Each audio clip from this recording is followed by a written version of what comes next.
అక్కడ ఒక త్రాసు ఉన్నది. ఆ త్రాసు కనుక ఏ శత్రువు లోపలికి ప్రవేశించినా అది వంగిందంటే భయంకరమైనటువంటి శబ్దాలు అవుతాయి. ఆ శబ్దాలైన వెంటనే అది వింటూనే వేలాది లక్షలాది రాక్షసులు వచ్చి ఆ శత్రువును సంహరించేస్తారు.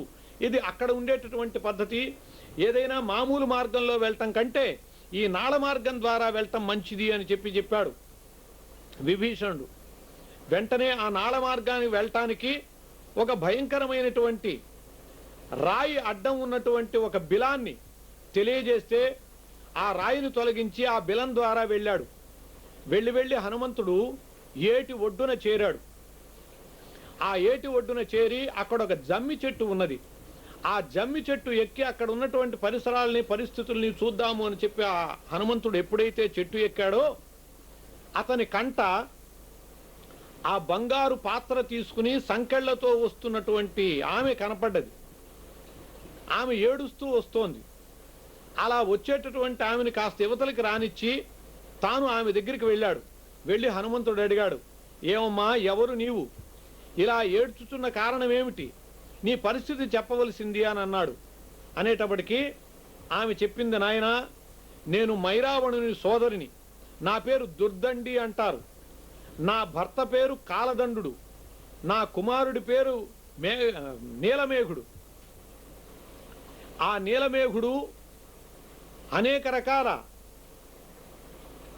అంకుశ, పాశాది, వజ్రాది అద్భుతమైనటువంటి చిహ్నాలతో కూడినటువంటి వాడు. ఒకప్పుడు మైరావణుని సదస్సులో ఉండంగానే నారదుడు వచ్చాడు. నారదుడు వచ్చి నా కుమారుడు నీలమేఘుని హస్త సాముద్రికం చూచి వీడికి మహారాజయోగం ఉన్నది, వీడిని ఎలాగలా రక్షించుకోవలసింది అని చెప్పి రాక్షసులకి తెలియజేశాడు. ఎప్పుడైతే ఈ మాట విన్నాడో నా సోదరుడు అయినటువంటి మైరావణుడు, వీడికి రాజయోగము అంటే నేనేమవుతాను అని చెప్పి ఆలోచించి నన్ను సంకెళ్లతో బంధించి, నా భర్తని సంకెళ్లతో బంధించి ఒకళ్ళు లేకుండా చేసి నా కుమారుణ్ణి కూడా బంధించి చాలా హింసిస్తున్నాడు. ఆ పరిస్థితుల్లో ఒకప్పుడు నారదుని ద్వారానే నాకు అర్థమైనది ఏమిటంటే ఏవో కష్టాలు వస్తాయని, దాని నుంచి హనుమంతుడు రక్షిస్తాడు అని చెప్పి, రామభక్తుడైనటువంటి హనుమంతుడు రక్షిస్తాడని నారదుడు చెప్పి ఉన్నాడు. ఇప్పుడు పరిస్థితి చూస్తే మైరావణుడు రామలక్ష్మణుల్ని బలి ఇయ్యటం కోసమని వాళ్ళని తీసుకొచ్చి ఉన్నాడు. మరటువంటి రామలక్ష్మణులనే తమ దైవాలనే రక్షించుకోలేని హనుమంతుడు ఇంకా నన్ను రక్షిస్తాడు అనేటటువంటి ఆ ఆశను కూడా పోగొట్టుకుని విలపిస్తున్నాను. ఇప్పుడు నేను ఈ బంగారు పాత్రతో నీళ్లు తీసుకువెళ్ళి ఆ దుర్మార్గుడు చేసేటటువంటి బలికి సహకరించవలసిన దుస్థితి ఏర్పడ్డది అని చెప్పి దుర్దండి చాలా దుఃఖించింది, విలపించింది. వెంటనే హనుమంతుడు అన్నాడు, ఓ దుర్దండి, నీవు ఏమాత్రం భయపడవలసిన అవసరం లేదు. ఆ రామలక్ష్మణుల్ని రక్షించటం కోసమని వచ్చినటువంటి ఆ రామభక్తుడైనటువంటి హనుమంతుణ్ణి నేనే, కాబట్టి నేనే నిన్ను కూడా రక్షిస్తాను. నీవు నిస్సంశయంగా ఉండవలసినది అని చెప్పి ఏ విధంగానైనా సరే నన్ను ఆ నగరంలో ప్రవేశపెట్టు చాలు, నేను తర్వాత కార్యం చక్కబెడతాను, రామలక్ష్మణుల్ని రక్షిస్తాను, నిన్ను, నీ కుమారుణ్ణి, నీ భర్తని కూడా రక్షిస్తాను అని చెప్పి ఆంజనేయుడు చెప్పాడు. దుర్దండి, స్వామి, ఇక్కడి నుంచి మిమ్మల్ని నగరంలో ప్రవేశపెట్టడం అనేటటువంటిది అసాధ్యము. ఏమాత్రము శత్రు స్పర్శ జరిగినా త్రాసు వంగిపోతుంది. వెంటనే భయంకరమైనటువంటి నాదాలు ఏర్పడతాయి. ఆ నాదాల వల్ల రాక్షసులు వేలాది మందిగా వచ్చి మీద పడిపోతారు. కాబట్టి వాళ్ళని జయించటం అసాధ్యము అని చెబితే ఆంజనేయుడు చెప్పాడు, నేను చింత ఆకు అంత అయి నువ్వు పట్టుకున్నటువంటి పాత్ర నీళ్ల మీద తేలుతూ ఉంటాను. ఎలాగైనా సరే నువ్వు అక్కడికి వెళ్ళాక ఆ గడప దగ్గర నుంచి లోపలికి పారే ఆ బిందె చాలు, నేను చూసుకుంటానన్నాడు. సరే, సమ్మతించింది దుర్దండి. అలాగే హనుమంతుడు అణిమా జష్టసిద్ధులు కలిగిన వాడు కాబట్టి అణిమా సిద్ధితో అత్యంతము సూక్ష్మ రూపాన్ని పొందాడు. చింతాకంత రూపాన్ని పొంది ఆ బంగారు పాత్రలో అంచున తేలి ఆడుతూ ఉన్నాడు. దుర్దండి ఆ నీళ్లు తీసుకుని నెమ్మదిగా బయలుదేరింది. వచ్చేటప్పుడు ఎంత దుఃఖ భారంతో వచ్చిందో వెళ్ళేటప్పుడు అంత భయభారంతో వెళుతోంది. ఎలాగైనా స్వామిని లోపల చేర్చి కృతకృత్యురాలు కావాలి అని చెప్పి ఆమె తపన. అలా వెళుతూ వెళుతూ ద్వారము దగ్గరికి వెళ్ళేటప్పటికే త్రాసు వంగటము, భయంకరమైనటువంటి నినాదాలు రావటం జరిగింది. ఆ శబ్దాలు వింటూనే ఒక్క మాటుగా ఆ బిందెను లోపలికి విసిరింది దుర్దండి. అలా నీళ్లతో పాటు కింద పడినటువంటి ఆకంత ఉన్న ఆంజనేయుడు క్షణాల మీద మహామేఘంగా మేఘాకారంగా పెరిగిపోయాడు. ఆ పెరిగిపోయినటువంటి ఆంజనేయుని మీదకి వేలాది మంది రాక్షసులు వచ్చి పడ్డారు. అటువంటి వాళ్ళందరినీ సంహరించాడు. కొన్ని క్షణాలలో అక్కడ ఉన్న రాక్షసులను అందరినీ సంహరించేటప్పటికీ ఇంతలోకే ఒక మహా వానర వీరుడు ఆంజనేయుడి మీదకి వచ్చాడు. ఆ వానర వీరుడు వస్తూనే ఆంజనేయుడిని బలమైనటువంటి ముష్టిఘాతంతో కొట్టాడు. ఆంజనేయుడు మళ్ళీ పిడికిలితో బిగించి అతని నెత్తిన బాధేటప్పటికీ వాడి కళ్ళు తిరిగి మళ్ళీ నిలబడి మరొక్క మారు ఆంజనేయుడిని ఒక్క కొట్టు కొట్టాడు. కొట్టేటప్పటికి ఆంజనేయుడు వాడి మీద కోపించినటువంటి వాడి కాళ్ళు పట్టుకుని గిరగిరగిరే తిప్పి పడేయబోయాడు. ఆ వానర వీరుడు కూడా ఏమాత్రము తక్కువ కాను అంటూ ఆ తిరుగుతూ ఉండంగానే ఆంజనేయుని మెడపట్టుకుని ఆంజనేయుడిని కింద పడేశాడు. ఎప్పుడైతే తాను కింద పడ్డాడో ఆంజనేయుడు కాలితో ఒక్క తాపు తన్నాడు ఆ వానర వీరుణ్ణి. అయినా కూడా ఆ వానర వీరుడు ఏమాత్రము చెక్కు చెదరలేదు. మళ్ళీ యుద్ధానికి సిద్ధమయ్యేటప్పటికీ ఆంజనేయునికి చాలా ఆశ్చర్యం వేసింది. తన పిడికిటి పోటులకి పాదాల తాపులకి నిలిచి బతికి బయటపడ్డవాడు ఇంత క్రితం ఇట్లాంటి వాడు ఎవ్వడూ లేడు. కాబట్టి ఆశ్చర్యం వేసి ఒక్క క్షణం ఆగి, నాయనా నీవెవరో చెప్పవలసింది, నీ తండ్రి ఎవరు, నీ తల్లి ఎవరు, ఇంతటి బలపరాక్రమాలు నీకెట్లా ఏర్పడ్డాయి అని చెప్పి అడిగాడు.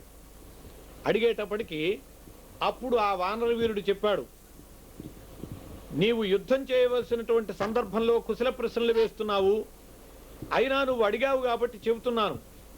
నా తండ్రి ఆంజనేయుడు రామభక్తుడు, నా తల్లి దీర్ఘదేహి అనేటటువంటి మత్స్యకన్యక. ఆమె అసలు అప్సరస. ఆమెకి మతంగ మహాముని శాపం వల్ల చేపగా పుట్టేటటువంటి పరిస్థితి వచ్చింది. ఆంజనేయుడు లంకా దహనం చేసి ఆ పరిశ్రమతో సముద్రపు టొడ్డున ఉండి తన యొక్క చెమట బిందువులని విదిల్చాడు సముద్రం ఉదకంలో. ఆ చెమట బిందువులని దీర్ఘదేహి అయినటువంటి నా తల్లి మింగింది. అలా మింగటం ద్వారా నేను కడుపున పడ్డాను. నేను పుట్టాక ఆ మతంగ మహాముని యొక్క శాపం విమోచనమైంది. ఆ మతంగ మహామునే చెప్పాడు, ఇలా ఆంజనేయుని స్వేదాన్ని మృంగినప్పుడు నీకు శాప విమోచనం అవుతుందని. అలా నా తల్లి మరల అప్సరసగా వెళ్ళిపోతూ కుమారుడనైనటువంటి నన్ను ఆశీర్వదించి ఎప్పటికైనా సరే నీ తండ్రి నిన్ను అనుగ్రహించడం జరుగుతుంది అని చెప్పి అప్పటిదాకా నన్ను ఇక్కడ ఉండమని చెప్పి నాకు సలహా ఇచ్చింది. అందువల్ల నేను ఈ మైరావణుని కొలువులో రక్షకుడిగా ఉంటున్నాను. అయినా నువ్వు నన్ను ఎందుకు అడిగావు, నీవెవరు అని చెప్పి అడిగాడు. అడిగేటప్పటికి, నాయనా నీ తండ్రిగా ఎవరైతే చెబుతున్నావో ఆ హనుమంతుడిని గురించి ఇంకా చెప్పమన్నాడు. చెప్పమంటే అప్పుడు రామభక్తుడని బ్రహ్మచర్యనిష్ట గరిష్ఠుడని ఆయన గురించి ఎన్నో చెప్పేటప్పటికి, నీవు చెప్పేటటువంటి ఆ హనుమంతుడిని నేనే అని చెప్పాడు మత్స్యవల్లభునకు. వెంటనే మత్స్యవల్లభుడు ఆంజనేయ స్వామి యొక్క పాదాల మీద పడ్డాడు. హనుమంతుడు ఆశీర్వదించి కౌగలించుకొని తన స్వేదము వల్లనే ఇటువంటి అద్భుత మహావీరుడు ఏర్పడ్డందుకు ఎంతో ఆనందించాడు. నేనిలా నా రామలక్ష్మణుల్ని రక్షించుకోవటం కోసం వచ్చాను అనంటే మత్స్యవల్లభుడు నేను మిమ్మల్ని తీసుకువెళతానన్నాడు. అక్కరలేదు, నా కర్తవ్యాన్ని నేను నిర్వహిస్తాను, నువ్వు కుశలంగా ఉండవలసింది అని చెప్పి హనుమంతుడు వెళ్ళిపోయాడు. వెళ్ళేటప్పటికీ అంతఃపురంలో మైరావణుడు కూర్చుని ఉన్నాడు. వెళుతూనే ఒక్క మాటు పిడికిలి బిగించి ఆ మైరావుణ్ణి శిరస్సున మోదాడు. ఆ మైరావు తుమ్మెదలు 5 నలిపి పారేశాడు.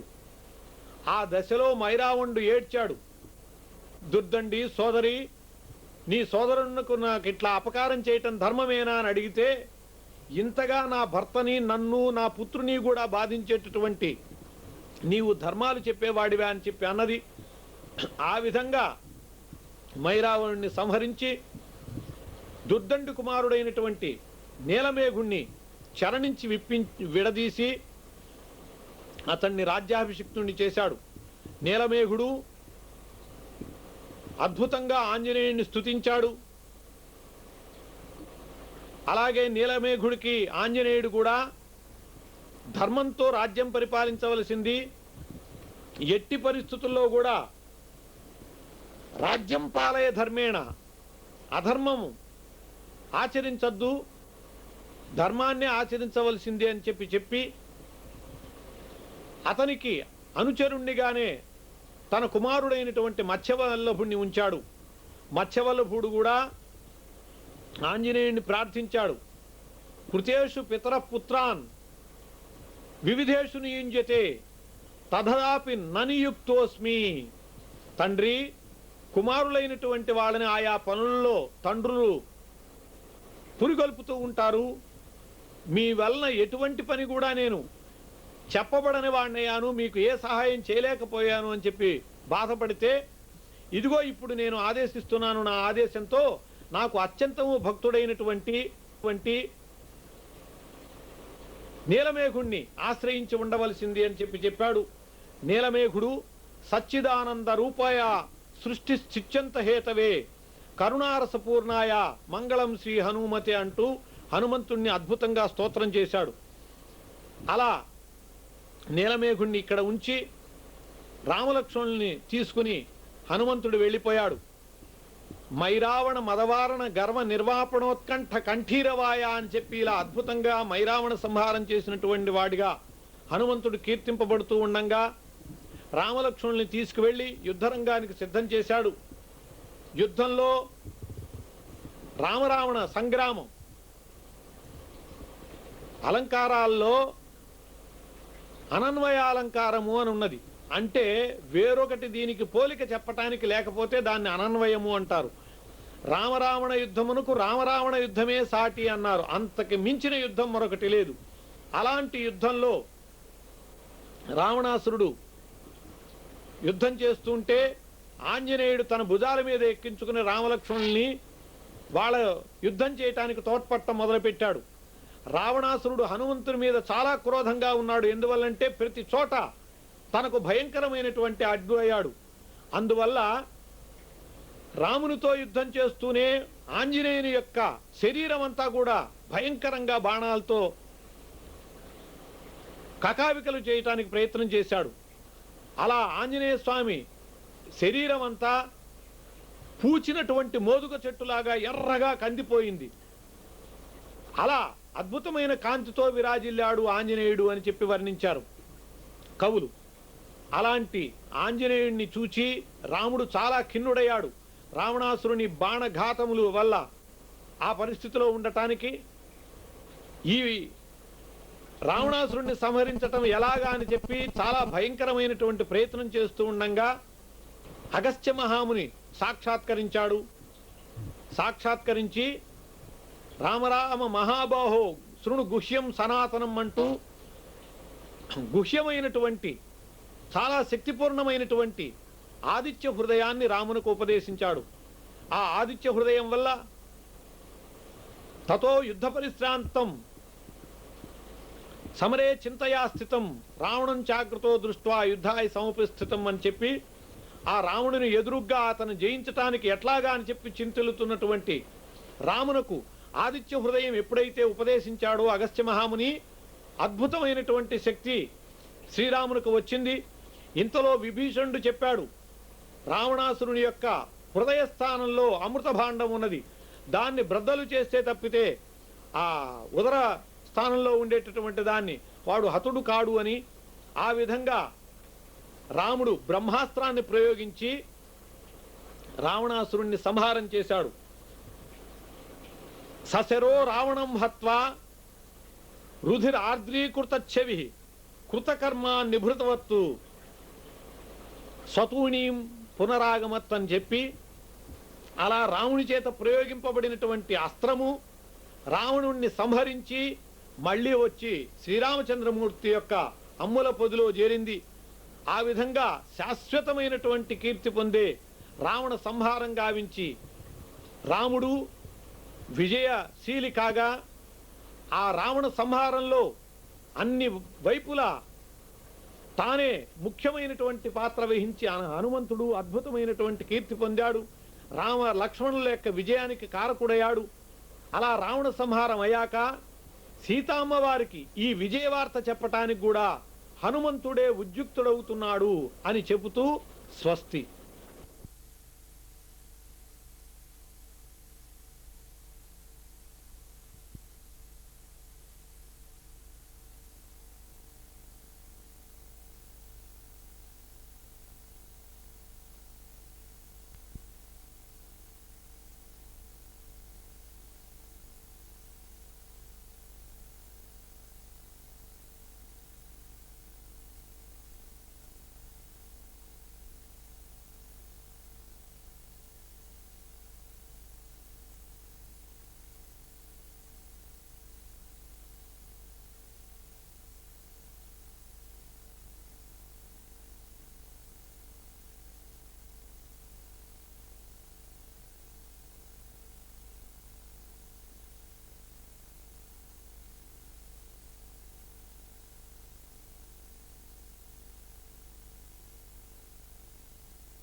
అపహర్తారం దాతారం సర్వసంపదాం లోకాభిరామం శ్రీరామం భూయో భూయో నమామ్యహం. బుద్ధిర్బలం యశోధైర్యం నిర్భయత్వమరోగత అజాడ్యం వాక్పటుత్వం చ హనుమత్స్మరణాత్ భవేత్. భక్తమహాశైలారా, శ్రీరాముడు రావణాసుర సంహారం గావించి అఖండ విజయాన్ని సాధించాడు. ఈ విజయవార్త సీతాదేవికి తెలియజేయవలసినటువంటి అత్యవసరం, ప్రథమావసరం ఉన్నది. ఇది నిర్వహింపదగినటువంటి వాడు కూడా హనుమంతుడే అనేటటువంటిది రాముని నిశ్చితాభిప్రాయం. కాబట్టి రాముడు ఆంజనేయుని పిలిచి, ఆంజనేయ, విభీషణుని అనుమతితో నీవు అశోకవనంలోకి వెళ్ళి సీతాదేవికి మన విజయవార్త చెప్పి రావాల్సింది అని చెప్పాడు. రాముడు మర్యాదా పురుషోత్తముడు అన్నారు. ప్రతి విషయంలో కూడా ఆచరణలో ఎంత శుద్ధంగా ఉంటుంది అనటానికి ఈ ఘట్టం కూడా నిదర్శనం. ఆంజనేయుడిని మెదలకండగా వెళ్ళి చెప్పి రమ్మనలేదు, విభీషణుని అనుమతితో. అంటే రావణాసుర సంహారం అనంతరము ఇదంతా కూడా తన చేత విభీషణునకు దత్తము చేయబడ్డది. ఇప్పుడోనే పట్టాభిషిక్తుణ్ణి చేశాడు విభీషణుణ్ణి. కాబట్టి ఇదంతా విభీషణుని యొక్క రాజ్యం. కాబట్టి ఆ రాజైన విభీషణుని అనుమతితోనే వెళ్ళాలి అనేటటువంటిది ఆ మర్యాద పురుషోత్తముని యొక్క నీతి. అలాగే విభీషణుని అనుమతితో అశోకవనంలోకి వెళ్ళాడు హనుమంతుడు.